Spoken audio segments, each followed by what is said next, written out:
what to do about the coyotes in Orleans. My spouse and children going out in the evenings is not something that we're going to consider anymore because we don't know what could happen. Now with suspicions neighbors could start taking matters into their own hands, a crossbow in a backyard suggests just how dangerous that could be. Youth charged in connection to a fire that was deadly for 3 dogs. It was heavy, heavy black smoke for our firefighters. They completed 2 full searches of the structure. The teen accused of arson and uttering death threats. Plus, protesting Alto on Parliament Hill. To lose their home, to lose their heritage, to lose their livelihood, just so you can save 2 hours on a train. Why hundreds made the trip to the capital in opposition of high-speed rail.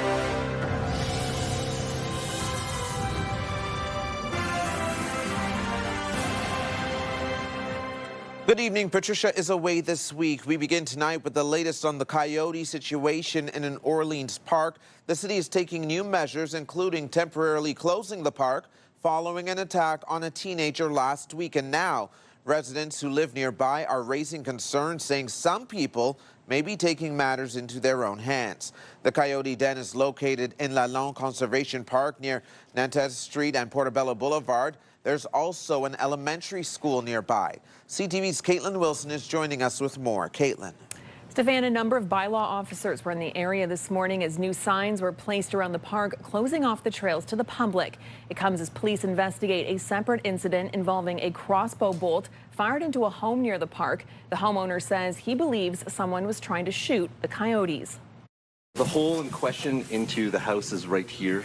We've taped it up just so. As concerns over coyotes grow in this Orleans neighborhood, Patrick Rowland says his backyard may have been caught in the crosshairs. Traditionally, if I was sitting in that hot tub, that would have been hitting at someone's head. Police say they're investigating after a crossbow bolt was found lodged in the back of Rowland's home Monday morning after piercing through his fence. And while he believes coyotes living in the nearby Lalande Conservation Park were the target, police can't confirm. A lot of people taking security into their own hands because of the coyotes in the area. The city has now temporarily closed the park after the mother of a 14-year-old boy said he was attacked by 3 coyotes while riding his bike last Thursday. It's also urging residents not to attempt to shoot, trap, or approach the animals.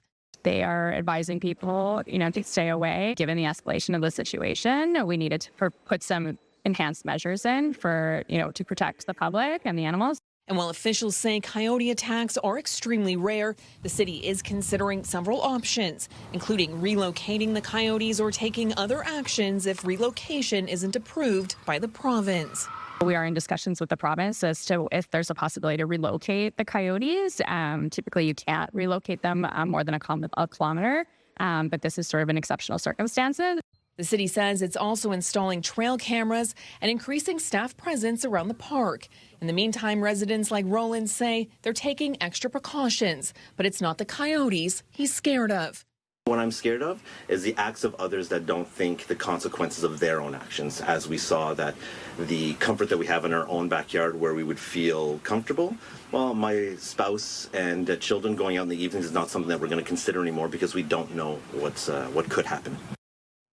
And Rowland says he's happy to see more bylaw officers in the area. The city says if you see a coyote, stay calm, slowly back away, stand tall, wave your hands, and pick up small children or pets. Stefan? CTV's Katelyn Wilson reporting live for us tonight. Thank you, Katelyn. Now to a disturbing story out of Barrhaven. A teenager is facing arson charges and other offenses in connection to a house fire yesterday. Emergency crews were called to Muirfield Gardens near Cedarview Road just before 3:30 yesterday afternoon. CTV's Katie Griffin is here with the latest. Katie. Stefan, the person can't be named because of their age. They're accused of intentionally setting the fire, uttering death threats, and killing 3 dogs. Police cruisers remain at the front and back of this Barrhaven home, one day after a fire started in the basement. An arson investigation is now underway. Just after 3 p.m. yesterday, our dispatch center received multiple 911 calls reporting a very chaotic scene in Barrhaven. The residents were able to escape. One person suffered smoke inhalation. 3 dogs were killed. Police say a young person who can't be named because of their age has been charged with multiple offenses, including arson, 2 counts of uttering threats to cause death or bodily harm, and 3 counts each of killing animals and causing unnecessary suffering to them. Smoke was banked right down to the floor in 0 visibility conditions. It was heavy, heavy black smoke for our firefighters. They completed 2 full searches of the structure in 0 visibility conditions, but did confirm that there was no residents inside. Unfortunately, 3 dogs were found inside and had succumbed to their injuries. The arson unit conducting the investigation alongside Ottawa Fire and the Office of the Fire Marshal. 6 people are now displaced. Damage is estimated at $1.5 million. Stefan? CTV's Katie Griffin with new developments tonight. Thank you, Katie. You're welcome. Well, hundreds of farmers, community groups and politicians from across the region gathered on Parliament Hill today to voice their opposition to the proposed high-speed rail project. CTV's Dyson was on the Hill speaking to those who were there and joins us in studio with more. Dylan. Yes, Stefan, protesters arrived by bus, car and foot to say the construction of high-speed rail would devastate their communities. Many protesters saying this isn't just an issue in their backyards, but in the backyards of thousands of residents. As hundreds filled Parliament Hill Wednesday, Dave McAvoy was the locomotive for a train of protesters from Stone Mills, Ontario. I have a small farm, 62 acres. If it's not directly affected, it may be affected by the secondary impacts. Local roads being cut off. We will lose our access to our emergency services. They live in the corridor north of the St. Lawrence Seaway, where Alto could potentially build its high-speed rail project. Our whole lifestyle will be upset with the potential road severances that they're talking about. They claim that they're going to provide. We haven't seen it. We strongly oppose the decision to move forward with the Alto high-speed train project between Quebec City and Toronto.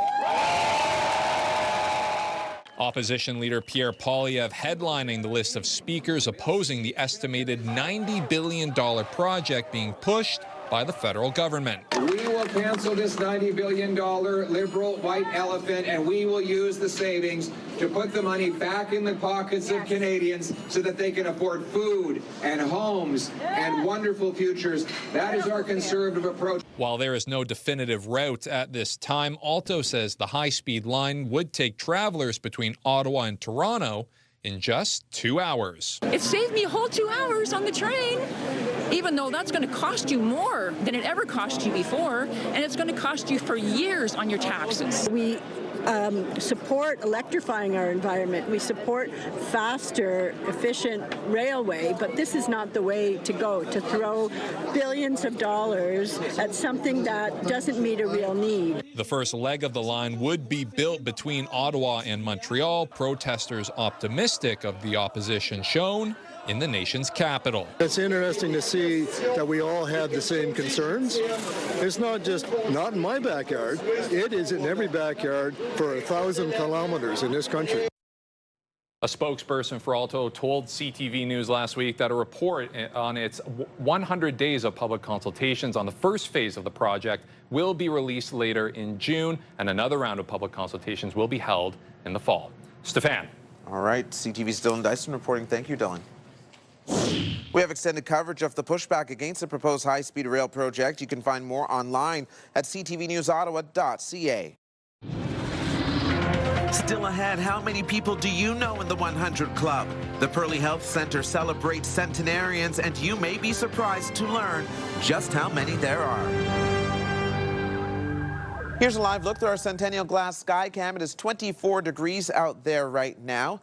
And Jackie's joining us with our first look at the forecast. Jackie, we know right here in the Bayard Market, we saw that the sky was spinning a little bit, turned into full-on rain. Are we in the clear for the showers for the rest of the evening or no? We may see a little bit in the next hour or so, but by the time late evening rolls around, we are in the clear for now, but that humidity definitely sticking around. We didn't quite see the heavy rainfall that we anticipated for at least here in Ottawa. Parts of our region did see more than the 10 to 15 that is anticipated for here in downtown. Right now, temperatures around 24 degrees. Factor in that humidity, though, it's feeling closer to 34. So it's feeling mucky, feeling quite stuffy as well, and this will actually carry us into Friday. Now, right now, watches and warnings still in effect for parts of eastern Ontario. The special weather statement still in place. A lot of that rainfall likely focused around Smiths Falls, Brockville, including just north of Ottawa, including Maniwaki and Hawkesbury, where there's a severe thunderstorm watch still in effect. It is likely going to lift by 10 p.m., but for now, we are keeping a close eye on this. Overnight conditions likely going to be clear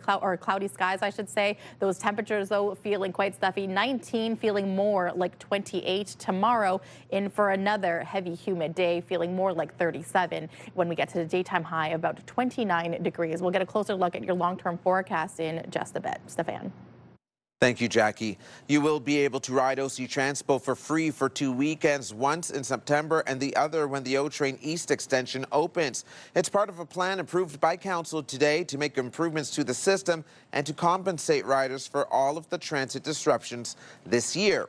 CTV's Leah LaRocque is here with the details. Leah. Stefan, this spring, OC Transpo was tasked with looking at ways to compensate riders, including potential refunds or discounts, but they proved to be extremely complicated. So this is the plan, and the proof will be in the pudding if it works to boost confidence in the system. It's a long commute for Darcy Titcomb. Yes, I do. I'm out in Barrhaven, so I have an hour-plus commute both ways every single day. 4 months, she's endured delays, packed trains, and disruptions, and she welcomes any type of compensation. That would be incredible. That would be incredible. City Council passing a plan to boost the system's reliability, including 2 free weekends of transit. One of the weekends will be at the end of September when Ottawa celebrates its 200th birthday.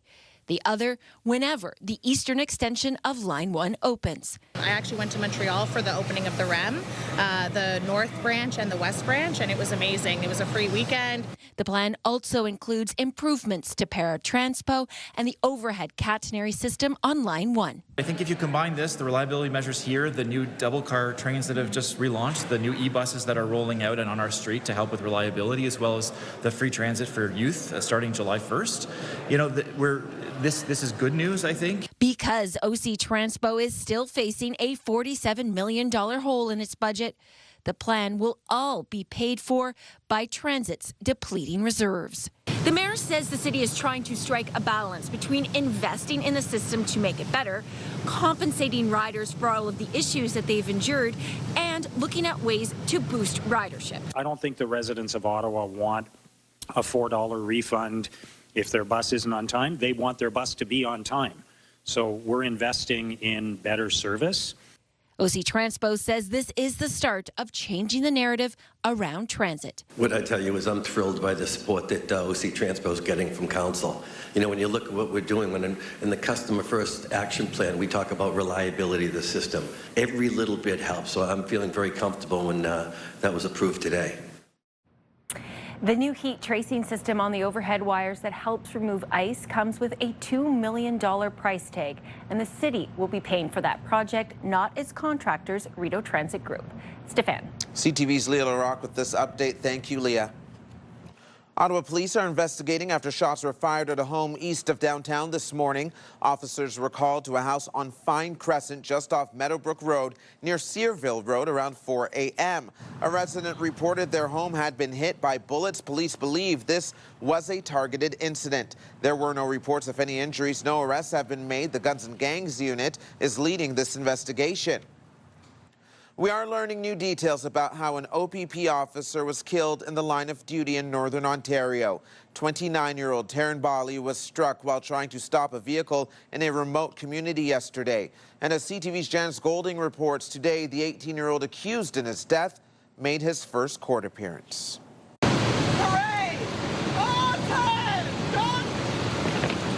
Grim-faced first responders lined the route to the chief coroner's office today, a silent show of solidarity for a fallen officer. We're brothers and sisters in arms, for lack of better words. We all serve the public and the community together, so it's very important for the three of us to be here to honor our fallen. Paramedics alongside OPP and police from services across the GTHA gathering on Sir William Hurst Boulevard in a moving demonstration of respect and brotherhood, acknowledging OPP Constable Taryn Bali's service and sacrifice. The 29-year-old was killed over the noon hour yesterday, struck while trying to stop a vehicle in Hearst, Ontario, some 9.5 hours northwest of Toronto. The accused fled from a hospital where he was being assessed under the authority of the Mental Health Act, and as officers attempted to safely apprehend the accused, our officer was struck by a motor vehicle and killed while that motor vehicle was being driven by the accused. Constable Bally, who originally hailed from Brampton, was a rookie police officer with just 2.5 years on the job. He volunteered to fill a backfill in Northern Ontario to take on some difficult work.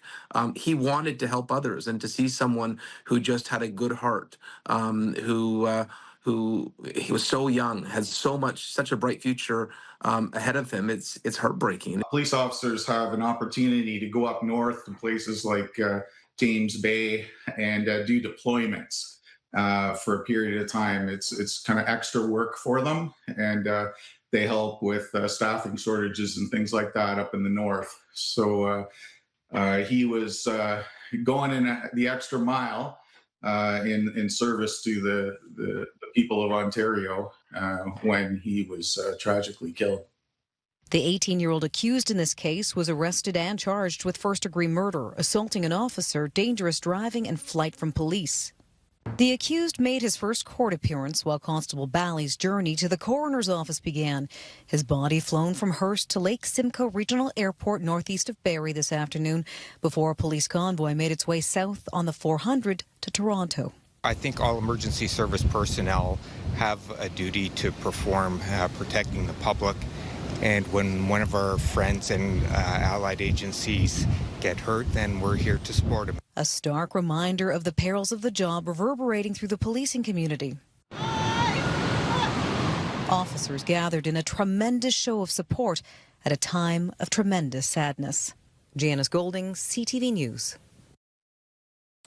The U.S. president is signaling he is not looking to renew a trade deal with Canada. His comments come as Prime Minister Mark Carney briefs premiers on the status of CUSMA trade talks. CTV's Abigail Beeman reports. Well, I'm not looking to renew it. Donald Trump says he's not interested in renewing the North American Free Trade Pact as Canada pushes for a full 16-year extension. I don't know that I'm going to renew it because, to be honest with you, the United States does much better. Hey, we don't need anything that Canada has. We don't need anything that Mexico has, but they need everything that we have.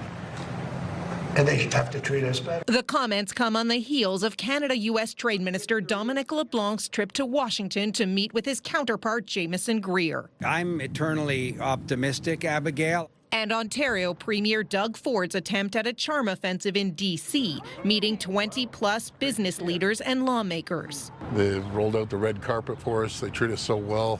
The July 1st deadline for a CUSMA review now just weeks away, but trade experts and Canadian government officials alike trying to calm concerned stakeholder nerves that passing that deadline with no deal doesn't mean CUSMA falls apart, and Americans haven't signaled an intent to tear it up. But uncertainty is a real problem. We've seen it so many times now. We know this is just how this guy talks in public. We know this is just the way he thinks he negotiates, creates the specter that he's going to walk away from CUSMA. No official comment from LeBlanc's office nor the Prime Minister's office, but Mark Carney has said several times he won't comment every time Trump speaks. Abigail Beeman, CTV News, Ottawa. The Bank of Canada cited both the unpredictability of Canada-U.S. trade and the ongoing conflict in the Middle East as it announced its decision to hold its key interest rate yet again today. CTV's Austin Lee is in studio with more on this. Austin. Stefan, this is the 5th consecutive time the bank has held the overnight lending rate at 2.25%. The head of the central bank saying on top of an uncertain trade future with the United States, a soft domestic economy also contributed to the decision. And that remains a hot topic at the House of Commons as Canada's GDP contracted in the last 2 quarters by 0.2% to end 2025 and then by 0.1% in the first quarter of 2026. And that means Canada is by definition in a recession. However, the governor of the Bank of Canada said today that is not the word he would use. Based on the data we've seen to date, the economy is weak. but it is not clearly in recession. There's been a lot of volatility, month to month, quarter to quarter, but when you look through the bumps, I mean, the economy hasn't really grown in the last year, but it hasn't shrunk either. Macklem adds economists generally define a recession as a significant contraction in economic activity that lasts beyond one quarter, but he says he doesn't believe that is what Canada is experiencing. The Bank of Canada has not lowered its interest rate since October, when it cut by 0.25%. The next rate decision is set for July 15th. Stefan. CTV's Austin Lee reporting live for us tonight. Thank you, Austin. In the meantime, U.S. inflation numbers were released today, with the Consumer Price Index rising 4.2% in May. That is the highest inflation level since April of 2023. Much of the increase is a result of soaring energy costs because of the ongoing war in Iran. This is expected to put pressure on the U.S. Federal Reserve, which will make its next interest rate announcement on June 17th. The federal government is officially moving to ban kids under the age of 16 from using social media. The measure was introduced in online safety legislation tabled today. The bill doesn't say how platforms would have to verify age. In addition to the ban, the legislation would also regulate platforms and companies behind AI chatbots by requiring them to act responsibly.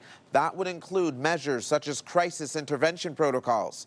The government says this is about protecting children online. We're failing our children. Enough is enough. Our parents cannot face these challenges alone, and the safety of children can't be an afterthought. We need basic protection in place so every child in this country can be safe on platforms they use every day. The bill covers 7 types of content, including inducing self-harm, bullying, inciting violence, promoting hatred, and non-consensual intimate content. In the 20s, there were more horses than cars. I can tell you that. You know, I saw the market used to be a market. Coming up, celebrating centenarians. The 100 Club at Pearly hosting a joint birthday bash. Jackie. Thanks, Stefan. Taking a look at tomorrow, we'll get a bit of a break from the rain in the early part of our day, but the afternoon could see the return of some isolated showers and a risk of thunderstorm. And that humidity, yeah, it's sticking around. It's going to feel closer to 37 by the time we get into the late afternoon, early evening. But for now, here's a live look through our Centennial Glass Sky Cam. It is 24 degrees out right now, but factor in that humidity, feeling closer to 33. We're looking over at Chateau Laurier and Parliament Hill. More on this and the weather after the break. Welcome back. Taking a live look at the Queensway. Traffic volume is easing this hour. The busiest spots on the 417 at this time appear to be around Woodruff and Pinecrest. And if you are eastbound, you might notice some slowdowns around Parkdale. It's a milestone only few are lucky enough to achieve, but 23 seniors are part of the Century Club at Pearly Health, all over the age of or turning 100 this year. CTV's Peter Sperling has more. At 103 years of age, Roland Lalande is part of a very special group. The Second World War veteran is one of 23 residents taking part in this year's Century Club celebration of Pearly Health, recognizing residents turning or over the age of 100. I'm the last survivor of the Royal 22nd Regiment of Quebec, and I'm the last one that served in Italy and participated in the liberation of Holland. Lalande was born in Ottawa in 1923. When the Chateau Laurier just celebrated its 10th anniversary, there were streetcars and... In the 20s, there were more horses than cars. I can tell you that. And growing up in Lowertown, he says the Byward Market was... I saw the market used to be a market.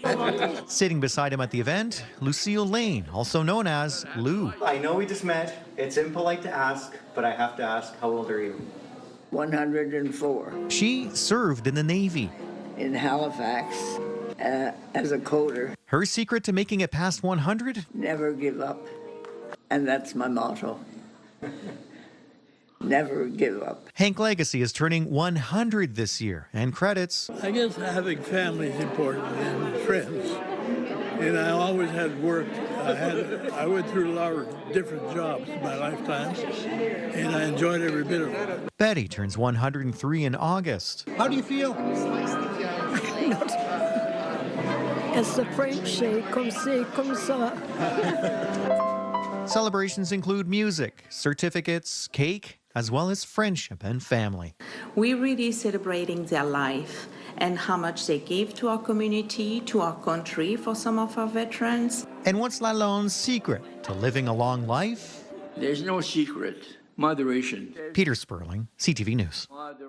Everything in moderation. After a sunny start to the week, the rain has arrived in the capital. It was raining on and off throughout the day, but Ottawa is under a special weather statement with Environment Canada calling for a significant amount of precipitation this evening. Jackie is here with a full check on the forecast. Jackie. Yes, Stefan, as you mentioned, the special weather statement still in effect, but the good news is that the system should be leaving by 9 o'clock tonight. So we are anticipating mainly cloudy skies for the overnight. But first, let's talk about that humidity that we see today. Yeah, it's 24 degrees, but it's feeling closer to 34. Parts of the region, including parts of Ottawa, could see a little bit of that rain moving in the next few hours. But as mentioned, it should likely clear by the time 10 p.m. rolls around. Now, tonight's lows across eastern Ontario, look at this. Partly cloudy skies for most of the region, 17 to 19 degrees, but with that humidity, it will feel closer to about 28, and that's for our overnight. Meanwhile, tomorrow, daytime highs about 27 degrees, 37 is what it's going to feel like. So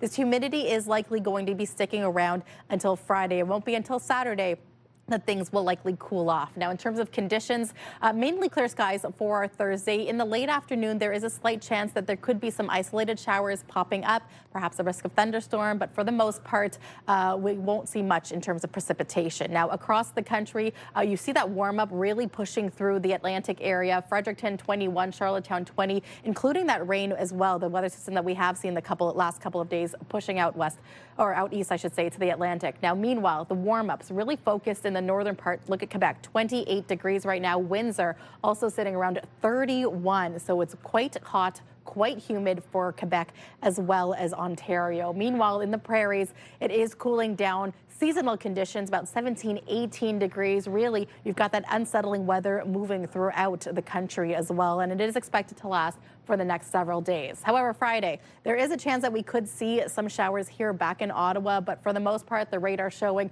mainly clear skies. So we're keeping a close eye on this. It won't be until Saturday that we do see the more seasonal conditions. Now, this 7-day forecast is brought to you by Davidson Hearing Aid Centers, celebrating over 80 years in family business. Now, 27 degrees for Thursday, the anticipated daytime high. That overnight low still at 18 degrees. Will feel quite stuffy in the overnight as well, with that humidity lingering for Friday. Saturday, though, sunshine and 27 degrees. Stefan. All right. Thank you, Jackie. You could definitely feel the humidity starting to roll into the region. Absolutely. This person perpetrated, allegedly, a fraud on his employer and by extension on the people that are entrusted to his care. Coming up, how were officials able to catch an Air Canada pilot who apparently flew hundreds of flights without a license? That story just ahead.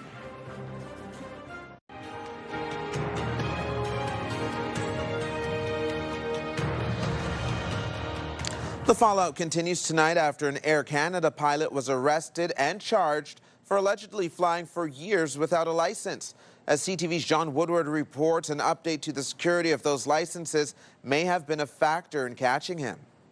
That is a very serious matter, and we're treating it extremely seriously. The case of Jeffrey Wall reverberating on Parliament Hill as politicians watch the story of the Canadian pilot who didn't have his license ricochet around the world, making headlines in New York, Ghana, even India. I'm grateful that this person was caught, but this person perpetrated, allegedly, a fraud on his employer.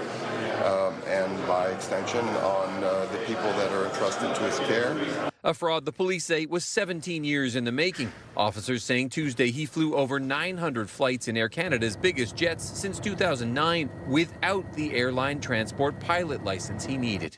By all accounts, Wall, who once flew for the Canadian Forces, passed his checks. There's the legal aspect, which he will have to answer for.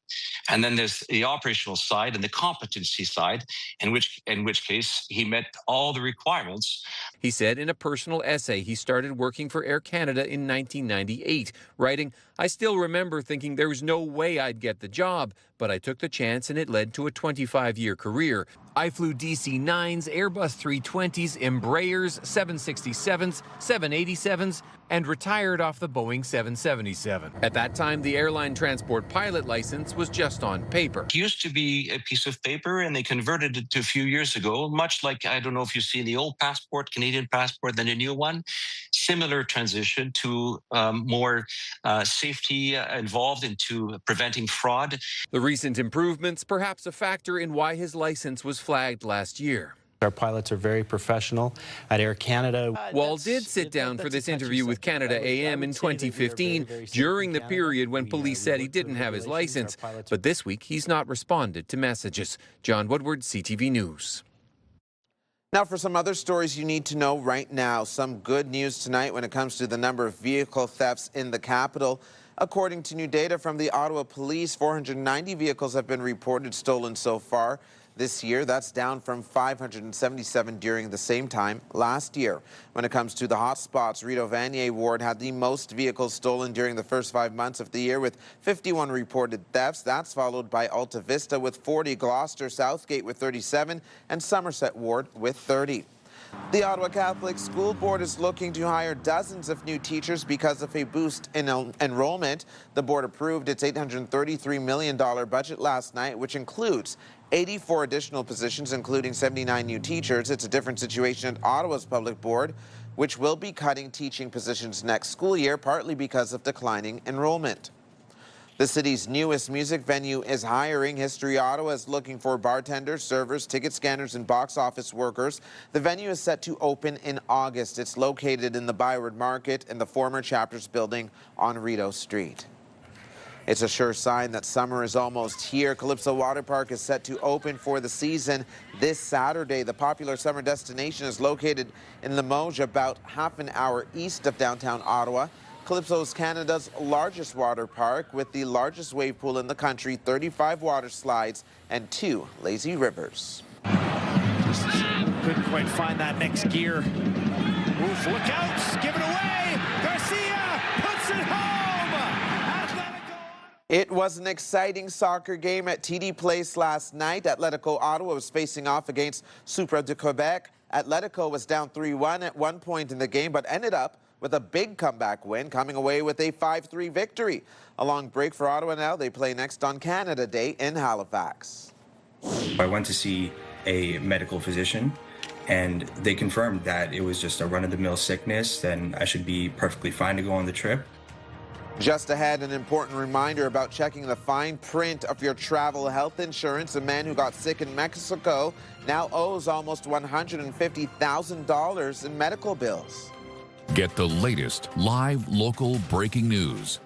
Sign up now for our morning and evening CTV News Ottawa newsletter. The best local content from CTV News, Your Morning Ottawa, and News Talk 580 CFRA.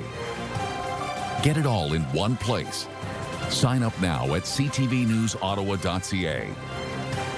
The CTV News Ottawa newsletter is brought to you in part by CAA Business.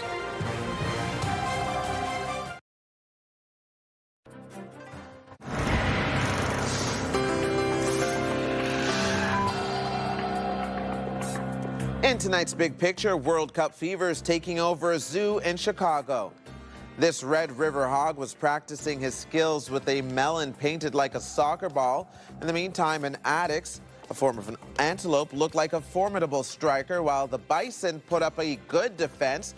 But the zebra seemed more interested in the treats inside the ball rather than playing with it. It's important to have health insurance whenever you travel outside of Canada, but even if you do, there are cases where it can be denied. CTV's Pat Forn shares a story of a man who ended up with a medical bill of almost $150,000. Bajos Ali of Oshawa went to Mexico in April of 2024, and before he left, he purchased travel medical insurance. Did pay for travel insurance as per usual, you know. You kind of just have it as a precaution. It's always there. A week before they were to fly to Cancun, he felt like he had the flu, so he went to a walk-in clinic.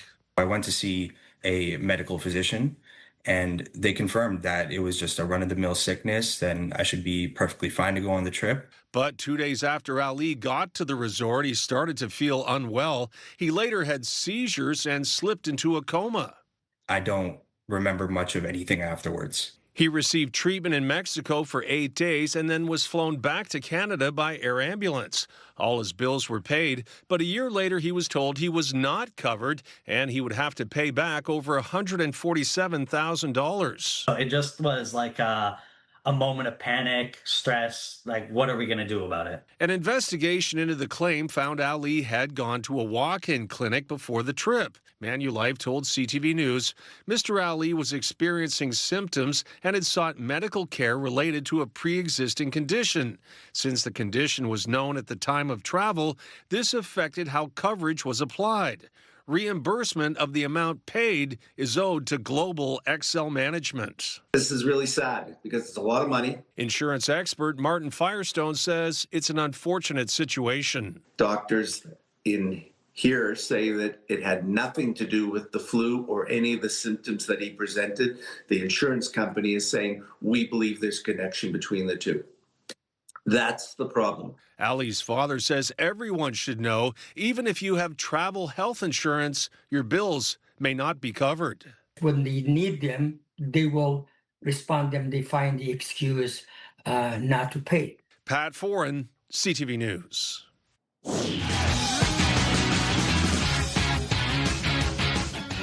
Coming up, we meet our Myers Team of the Week. Stay tuned for that and much more.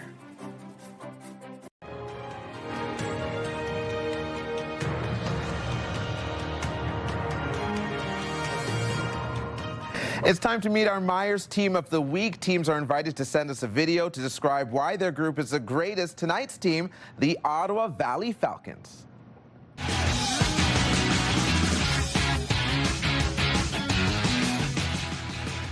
This group of young hockey players support each other on and off the ice. They are dedicated and determined and work hard at every practice and game. The team is here in studio with us. Congratulations and welcome to CTV, Ottawa Valley Falcons. Aiden, let's start with you. Tell us a little bit more about the sport and you love. What do you love about hockey?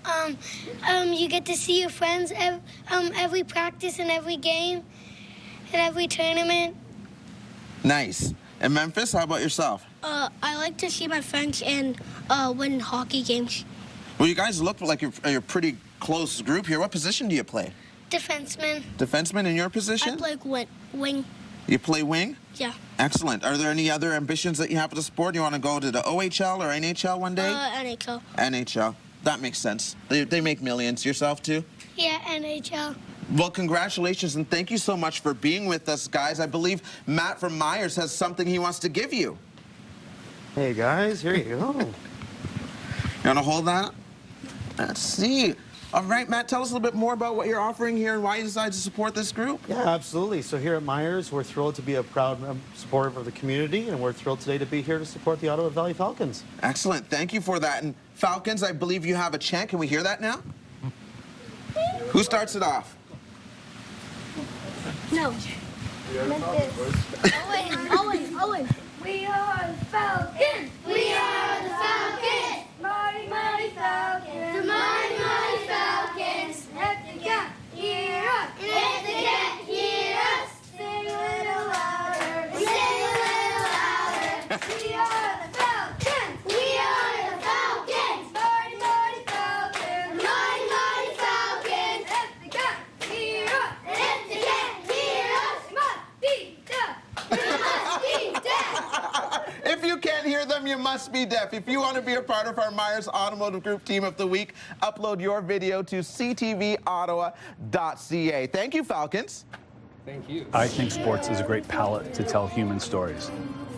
Coming up, we get a behind-the-scenes look at how TSN will be covering the FIFA World Cup. Jackie.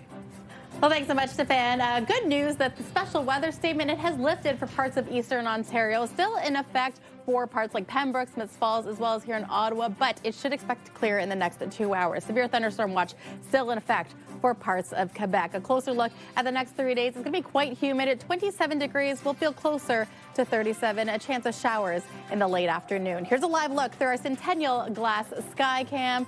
It's 24 degrees out right now, and again, that humidity making it feel closer to 33.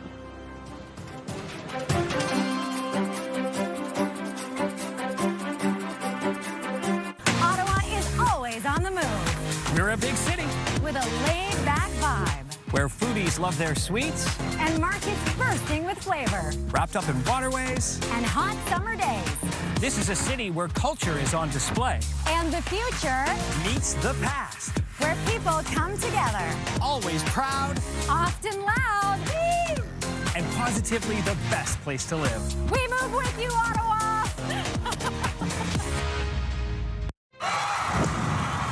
The National Capital Region is jam-packed with incredible experiences you don't want to miss. Hey, it's Tanea Taylor, your iHeartRadio Weekender, powered by Barrhaven Ford. Get the inside scoop on all the biggest and best events every Thursday, Friday, and Saturday on CTV, Move 100, Pure Country 94, TSN 1200, and News Talk 580 CFRA. iHeartRadio Weekenders is powered by Barrhaven Ford. Find your adventure. We stock it. The Bronco family.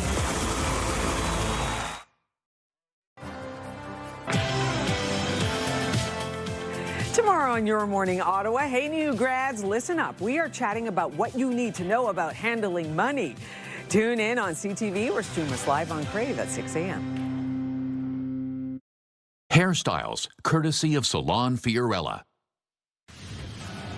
Coming up tonight on CTV, after this broadcast in just a few minutes, you can start watching E-Talk. That starts at 7, The Big Bang Theory at 7:30, The Floor at 8, then FIFA World Cup 2026 Countdown Concert is on at 9, followed by FIFA Stories from the City at 10:30.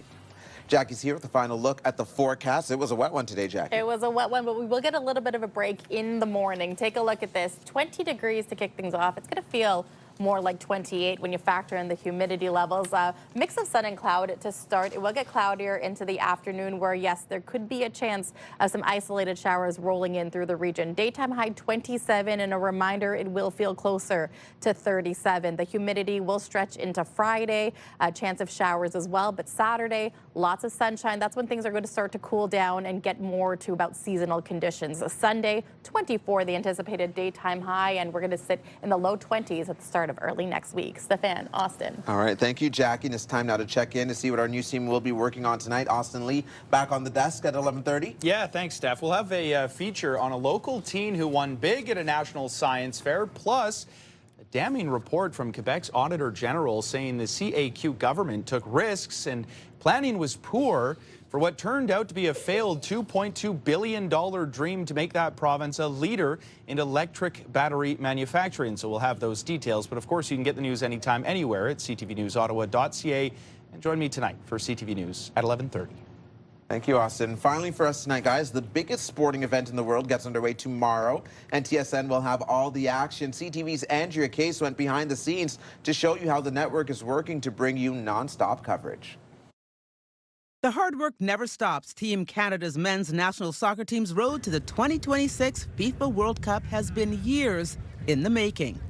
The same could be said for the team at TSN, led by executive producer Ken Bolden. Year and a half before Qatar, so 5.5 years. The Saskatoon native has been at TSN for 3 decades. Was always passionate about sports, grew up playing every sport, but realized fairly soon that this was not going to be, like most people, it was not going to be my calling, but loved it. But also I think sports is a great palette to tell human stories. From Toronto to Vancouver, from a real set to a virtual set, technology plays a huge part in TSN's coverage of FIFA World Cup. 13 games will be held in Vancouver, another 13 will be held in Toronto, 13 in Mexico, and 78 in the U.S. At 39 days, this tournament will be bigger and longer than ever before. 104 games. To put in context, the Qatar World Cup was 64 games total. And at 64 games, we're going to still be in the group stage. So it is a massive undertaking. For most of the group stage, we have 4 games a day, some starting as early as 12 noon, some starting as late as 12 midnight Eastern. So we have multiple crews working in operations and our editorial crews. But yeah, it's buckle up time. It's long haul. No pressure? Yeah, there's pressure. It's awesome. No, I think we're all nervous, and I think that's a good thing. It makes us sharp and something that is different. This is different, and so I think we embrace that. Tune in to TSN, Crave, and CTV for all the excitement. Andrea Case, CTV News. The first game of the tournament is at 3 p.m. tomorrow, Mexico versus South Africa. There's also a game at 10 p.m., Korea Republic versus Czechia. And I just can't wait, guys. I love these big sporting events. I can't say I follow most of these teams on a regular basis, but World Cup rolls around and I'm all in. Absolutely. Yeah, loving the watch parties that are going to be in effect all weekend. I've been making those lists, so looking forward to this month. Yeah, Austin, you have a team? Well, Canada. I mean, hopefully we get our first win. Canada. Yeah, I'd like to see the U.S. do Yes, well. of course. Come on. We're all Let's Team connect Canada, Austin. everybody. You know what I was asking. All right, shout out to our Automotive Myers Group Team of the Week. There they are. They were doing push-ups earlier. Now they're going to wave you goodbye. Thank you so much for watching, everyone. And congratulations to the Ottawa Valley Falcons.